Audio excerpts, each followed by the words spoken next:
massage sa mukha. Ang ganda. Ay, ang ganda. Oo, di ba? Nag-massage sa hanggat di pa tayo na-stop. Ano na tayo naninegosyo dito. So, ang ganda. Ito kasi gumugulong-gulong siya. Ito guys. Ano ang ano na ng kamay ko, ang ugat na. Pwede mo rin yung pang-massage sa mga ugat-ugat. Yan, ang ganda. Oh, diba? Ano kayo doon?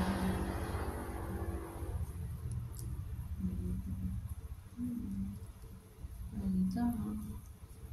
Pag umaga.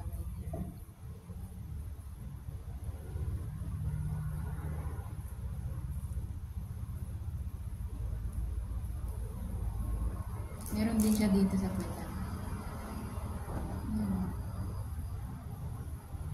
Yung binili ko kasi pangamot yun. Ito yung hinahanap ko.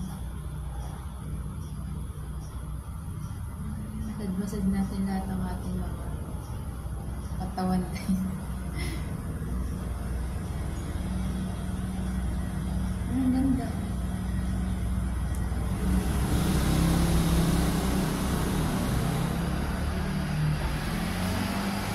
Ganda.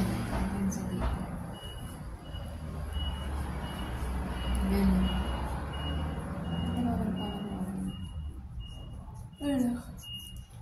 Ano, minasad ko lang yung mukha ko, inantok na ako. Ganda ito pag umaga, panalo ah. Isa ko pangamot yun. Hindi yung pang-massage.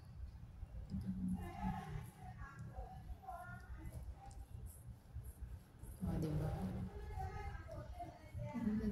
Kasi yung decor, bibit tayo ng decor yun. Yung pang-massage natin. Natural. Lagi ko dun sa grape mo namin. Ah, ganda. Mahaba. Adjustable yata. Ano ka? At saka ito, sipit. Sa pants. Pag nagtinda ko ng yung ukay. Ito ko sabi yung pantalon short.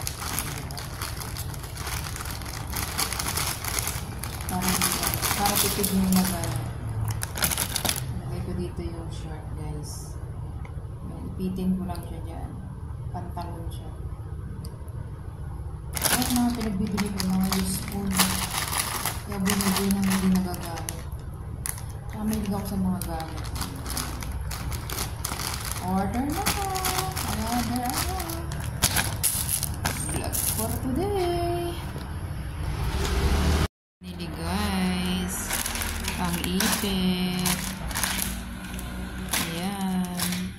Ito yung pang-massage tapos poset guys. Doon sa gripo. Ano, para may umaano-ano dito. Yan. Massage natin siya. Yung, ano, yung ugat. Ah, kaya pala nakagat. Wala, nakagat pala ng hayop. Kaya pala masakit. Lamok yata yung nakagat ah. Kumagat ah. Hala, bakit gano'n? Hala, nagpantal-pantal na siya guys. Masakit mga gat. Hala, saan ako nakagat nun? Ito nga pala yung ating binili.